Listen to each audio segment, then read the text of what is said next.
Imagine, you are the elite of European knighthood.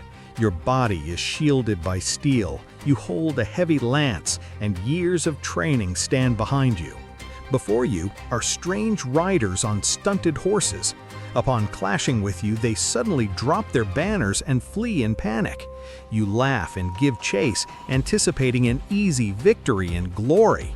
But 10 kilometers later, your horse is lathered in foam, your formation is broken, and those who fled suddenly turn back with icy confidence.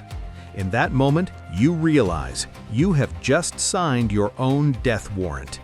Today, we will break down the most effective and cunning maneuver in the history of warfare, Genghis Khan's false retreat.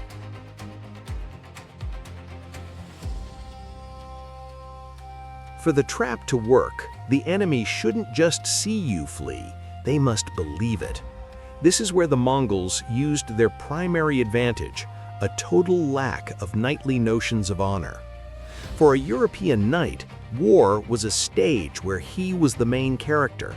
He fought for glory, for his crest, for his name. In his world, a warrior couldn't just drop a banner and run. That was a disgrace worse than death. So when he saw the fleeing Mongols, he didn't see a tactic. He saw cowardly savages terrified by his greatness. His own pride became the first link in the chain, pulling him toward his doom. But while the knight basked in his triumph, a performance was unfolding before him. The lead role was played by a unit called the Mangudai. These were masters of pretense. They didn't just retreat, they mimicked the agony of an army. They dropped valuable items, fell theatrically from their saddles, and created the illusion of absolute chaos. But it was a controlled chaos. Under the cover of dust and screams, thousands of riders moved like the shadows of a single man. While the knightly host fell apart in the excitement of the chase, the Mongols remained a single organism.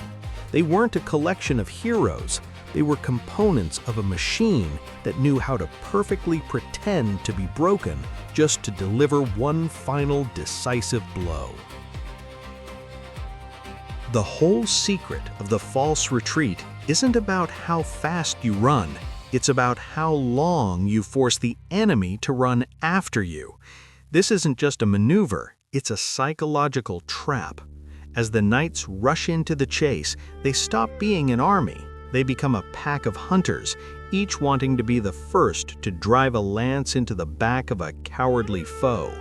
At that moment, the formation breaks. Heavy, armored horses thunder forward, leaving behind the infantry and slower allies. The army turns into a long, thin thread stretched for miles across the dusty steppe. And that is exactly what the Mongols need. They lead their pursuers not just anywhere, but to the point of no return. It could be a narrow gorge, a riverbank, or simply a hollow behind a hill where fresh forces are already waiting. The most terrifying moment happens in silence, when the knights, gasping from the heat, finally catch up to the fugitives. Those fugitives suddenly stop running. In total silence, without a single shout, the Mongols wheel their horses around. In that instant, the hunter realizes that all this time he was the prey, carefully led to the slaughterhouse. From behind the hills, where they were least expected, fresh hundreds of heavy cavalry silently emerge, clamping the exhausted knights in a deadly pincer. The trap has snapped shut. The Battle of the Kalka River is the grandest example of how overconfidence turns into a death sentence. In 1223, a combined army of Rus princes and Cumans encountered an unknown people, and it all began as a magnificent triumph. For 9 days, the Mongols fled, abandoning livestock, wagons, and everything that hindered their pace. The Rus princes, blinded by easy success, literally competed with one another, Who would be the first to catch the cowardly steppe dwellers? In the heat of this race, they forgot the golden rule of war: unity. The army stopped being an army. It turned into scattered detachments stretched over dozens of kilometers across the scorched steppe. When the vanguards finally reached the banks of the Kalka River, they were exhausted. Their horses could barely breathe, and their main forces were still a full day's march behind. And that was when the Mongols stopped running. Imagine the horror. Those who for 9 days seemed like prey suddenly froze. In absolute silence, thousands of riders wheeled their horses around. It wasn't a chaotic movement, it was the pivot of a perfectly tuned machine. The tired knights, without even time to form a line, were met by an avalanche of fresh, heavy cavalry emerging directly from the dust clouds. 9 days of pursuit ended in 1 hour of slaughter. The Kalka became a lesson that history does not forgive. In war, victory goes not to the one who runs fastest, but to the one who knows where the finish line actually lies. How can you force thousands of people to voluntarily play the role of fleeing prey while an avalanche of steel thunders behind them? The answer lies not in the bravery of individual warriors, but in the operating system by which this army functioned. We are talking about the Great Yasa, Genghis Khan's code of laws. While the European knight was a lone wolf seeking glory for himself, the Mongol was part of a single organism. In this system, there was no room for personal ego. The Yasa was harsh and perfectly clear. If one man from a unit of 10 deserted in battle, the entire 10 were executed. If the entire 10 fled without orders, the entire 100 were executed. This law turned fear into discipline, and discipline into icy calm.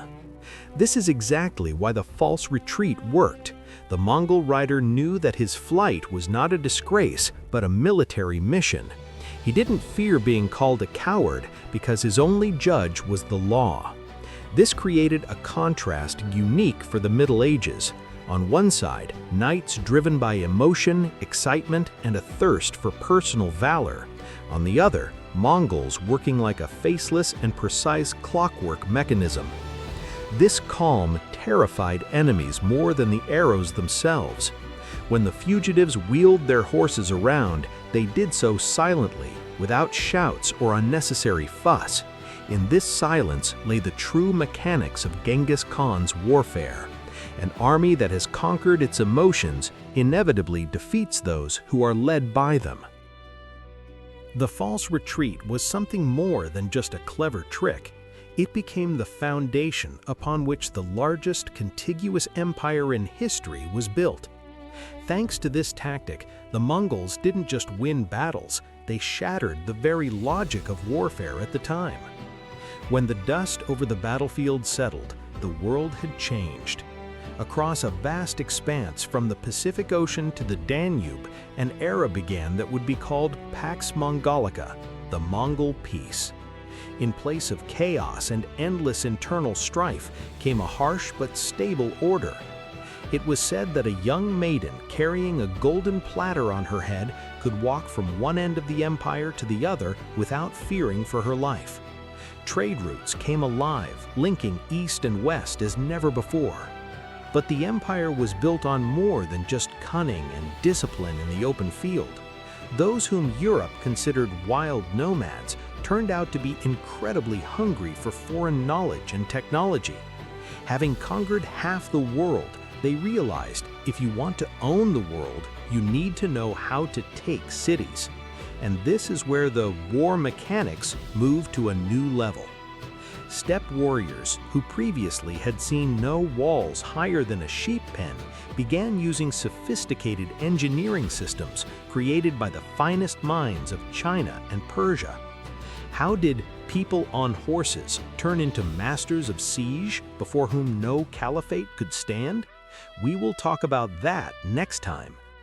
In the next episode, Engineers of the Steppe, Where did the savages get the technology to storm fortresses? Subscribe to the War Mechanics channel so you don't miss the continuation of this story.